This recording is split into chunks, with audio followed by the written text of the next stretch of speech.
Bonjour et bienvenue dans l'entretien sur France 24. Ce mercredi 31 mars, les juges de la Cour pénale internationale ont définitivement acquitté l'ancien président ivoirien Laurent Gbagbo et son ministre de la Jeunesse de l'époque, Charles Blé Goudé.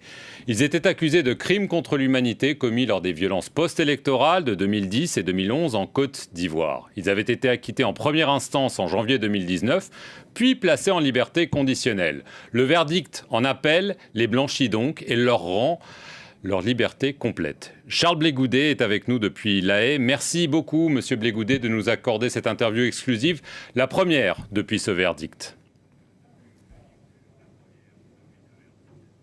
C'est moi qui vous remercie, monsieur. Alors, au moment de l'énoncé du verdict par les juges d'appel, on vous voit esquisser un grand sourire, joindre les mains. Qu'est-ce que vous avez ressenti ? J'ai parcouru en quelques secondes ces 7 années qui sont désormais derrière moi. Les embûches, les difficultés, les moments de doute. C'est pas facile d'être présenté au monde entier comme un criminel de guerre. C'est à cela que j'ai pensé. Finalement, j'ai dit gloire à Dieu. Nous y sommes. Enfin. Voilà. Vous vous êtes ensuite vu, j'imagine, avec Laurent Gbagbo. Qu'est-ce que vous vous êtes dit ? Nous nous sommes congratulés. Nous avons partagé beaucoup de difficultés ensemble, le président Laurent Gbagbo et moi. Ce n'était pas un dîner gala. Il s'agit de plusieurs années de notre vie qu'on nous a arrachées. Il s'agit aussi de notre honorabilité. Et il s'agit aussi qu'on a voulu présenter une image contraire au combat pour lequel nous nous sommes battus depuis des années. Moi, à ses côtés, lui, en tant que notre leader. Nous nous sommes parlé, nous nous sommes congratulés. Lui a pris la route de la Belgique et moi, je suis retourné là où je suis à La Haye. Est-ce que vous vous êtes dit à bientôt à Abidjan ? Bien sûr que nous nous sommes dit à bientôt à Abidjan. Alors, la question qui se pose, et qui se pose aussi pour Laurent Gbagbo, c'est qu'est-ce que vous allez faire maintenant ? Les autorités ivoiriennes vous ont-elles indiqué que vous pourriez rentrer ? On sait que Laurent Gbagbo a obtenu 2 passeports au mois de décembre. Vous, quelle est votre situation ? Moi, je n'ai pas encore de passeport, mais je pense que si nous devons rentrer à Abidjan, j'ai confiance aux autorités ivoiriennes pour faire en sorte que je puisse obtenir le mien, parce que qui peut le plus, peut le moins. Donc je ne suis pas du tout pessimiste. Je pense que la Côte d'Ivoire a besoin de tous ses fils et de toutes ses filles. Et le président Ouattara l'a promis lors de sa tournée, quand il était en campagne, qu'une fois que le président Laurent Gbagbo et moi, nous avons fini avec la justice internationale, il ne verra aucun inconvénient à notre retour. Depuis hier, c'est chose faite et je lui fais confiance. Je pense que les Ivoiriens auront la bonne nouvelle certainement dans les jours ou dans les semaines à venir, je ne sais pas. Mais j'ai confiance que ça va se faire. Donc vous avez fait votre demande de passeport et vous l'attendez maintenant, c'est cela ? J'ai réuni mes documents. Je pense que l'ambassade de la Côte d'Ivoire ici aux Pays-Bas qui est à La Haye, et non en Belgique comme certains l'ont prétendu, a mes documents. Et j'attends d'être convoqué pour que je puisse faire mon enrôlement. Et j'attends. Sinon, tous mes documents ont été déposés il y a juste quelques semaines. Et j'attends que je sois convoqué pour que je puisse rentrer en possession de mon document parce qu'il faut que je puisse me faire prendre mes empreintes. Et je pense que j'ai toujours considéré que ce n'était pas seulement une procédure administrative. Et la question du passeport de Charles Blé Goudé est une question éminemment politique. J'attends que les autorités puissent donner les instructions pour que cela soit fait. Mais je ne leur mets pas de pression. Les autorités ivoiriennes sauront agir à temps opportun. Alors, il y a une question qui se pose, un obstacle peut-être, c'est qu'en décembre 2019, vous avez été accusé par la justice ivoirienne d'actes de torture, homicide volontaire et viol condamné par contumace à 20 ans de prison. Alors une question toute simple mais cruciale, si vous rentrez en Côte d'Ivoire, est-ce que vous ne craignez pas d'être arrêté ou est-ce que vous espérez, de la part du pouvoir, un geste par rapport à cette condamnation, une amnistie, une grâce ou quelque chose dans ce genre ? J'espère de la part du pouvoir un geste, une amnistie ou une grâce. Parce que je pense que notre pays en a besoin. Vous savez, le pardon, qu'on l'accorde ou qu'on le demande, est une case dont la Côte d'Ivoire ne peut pas se passer. Au-delà de ma personne, j'ai profondément une pensée pour tous les Ivoiriens. Parce que nous, les politiques, nous parlons de nous. Mais pour que les Ivoiriens puissent souffler, puisse quitter cette zone de pression, je pense que les autorités ivoiriennes, je leur lance cet appel. Je souhaite qu'un geste soit fait pour décrisper cette atmosphère, pour que le président Laurent Gbagbo et moi, nous puissions rentrer chez nous et qu'on puisse tourner cette page-là. J'ai fait 2 ans et demi en exil au Ghana. J'ai fait 14 mois à la DST. J'ai fait 7 ans à la CPI. Je pense que j'ai assez payé. Et je souhaite qu'on puisse tourner cette page-là. Je fais cette demande-là au chef de l'État ivoirien. Je fais cette demande-là aux autorités ivoiriennes de faire un geste en notre faveur pour que nous puissions rentrer en Côte d'Ivoire auprès de nôtres qui nous ont manqué depuis et auprès des Ivoiriens pour que nous puissions prendre notre place dans la société ivoirienne et dans la construction de la Côte d'Ivoire nouvelle. D'accord, donc vous demandez ce geste également pour Laurent Gbagbo qui a lui aussi été condamné dans une autre affaire également à 20 ans. C'est bien ça? Bien sûr que le président Laurent Gbagbo et moi, nous sommes liés. Nous sommes liés juridiquement, nous sommes liés politiquement. Et quand je parle de moi, je ne peux pas parler de moi sans parler du président Laurent Gbagbo. J'ai partagé toutes ces difficultés avec lui. Et je pense que c'est mon soutien à sa personne et à son combat qui m'a envoyé ici. Laurent Gbagbo est mon leader. Et quand je demande un geste, c'est un geste global. Je demande que le président Ouattara fasse un geste pour le président Gbagbo et pour moi. C'est vrai que je ne suis pas son porte-parole, mais je partage cette douleur-là avec lui. Et je pense que nous avons exprimé notre volonté de rentrer en Côte d'Ivoire.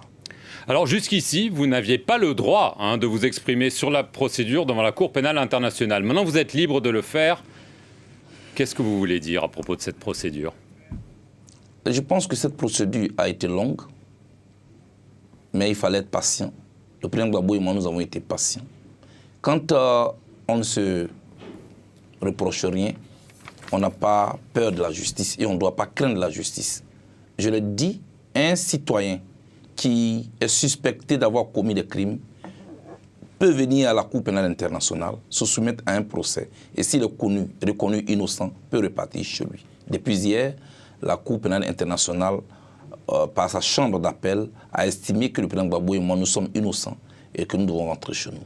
Moi, je suis content d'avoir subi ce procès pendant longtemps et je souhaite, c'est mon souhait, que chaque responsable ivoirien vienne là et que sa responsabilité soit située enfin. Parce qu'il y a eu des morts, il y a eu beaucoup de morts. Il y a eu, au-delà des morts des orphelins, il y a eu des victimes. Et j'ai un mot et une pensée pour ces victimes-là aujourd'hui. Je pense qu'il faut que la responsabilité de tous les acteurs de la crise politique ivoirienne soit située. Et puis, comme ça, vous voyez, les murmures vont cesser. Et puis, nous allons nous pardonner les uns les autres et nous allons avancer ensemble pour la Côte d'Ivoire nouvelle. En ce qui me concerne, je voudrais vous dire tout de suite, en ce qui me concerne, M. Marc, en ce qui me concerne, pardonne-nous nos offenses, comme nous pardonnons aussi à ceux qui nous ont offensés.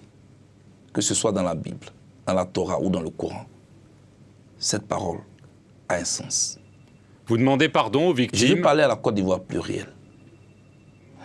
Mes frères ivoiriens, certains avec qui je me suis brouillé, ceux qui sont sentis blessés, offensés, outrés par quelques paroles qui sont sorties de ma bouche, par un acte avéré ou faux ou supposé qui l'a blessé, ici, devant le monde entier, je voudrais humblement demander pardon à mes frères ivoiriens.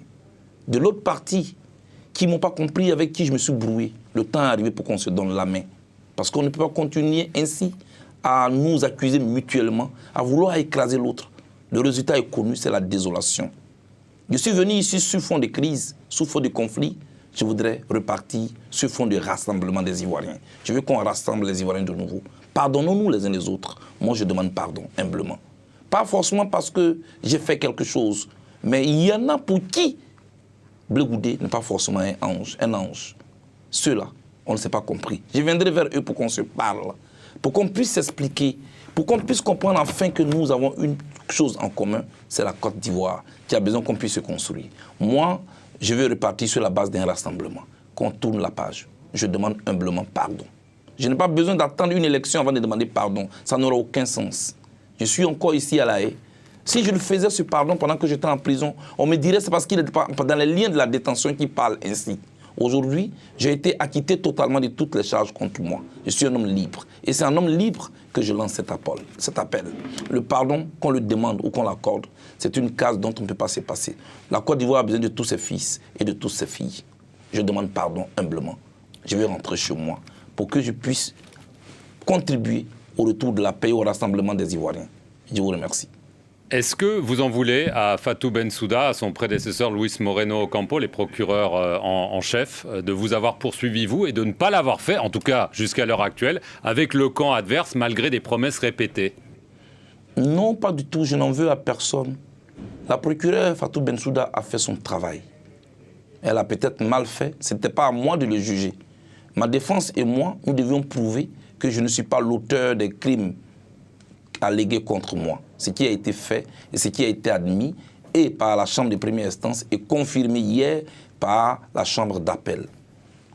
Elle doit continuer ce travail. Elle est à la recherche des auteurs des 3000 morts. Certainement qu'elle n'a pas choisi le bon cheval et elle doit encore chercher. Vous m'aviez dit une fois que vous aviez l'ambition, un jour, de diriger votre pays. Alors la prochaine élection présidentielle est prévue en 2025. Est-ce que vous avez tourné la page de la politique ou vous pensez un jour que vous aimeriez bien être président de la Côte d'Ivoire? D'abord, je voudrais vous dire que je ne peux pas tourner la page de la politique. La politique et ma vie se confondent. Et c'est pourquoi je suis ici. Oui, je le confirme sur ce plateau.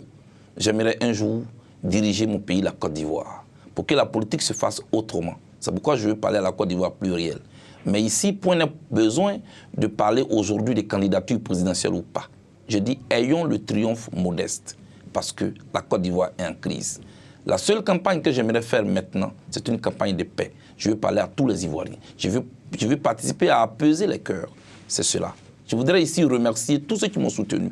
Je voudrais remercier tous ceux qui m'ont soutenu pendant cette traversée des déserts. Et en même temps, insister à ceux qui ne m'ont pas compris hier, à ceux qui se sont sentis blessés, je demande pardon.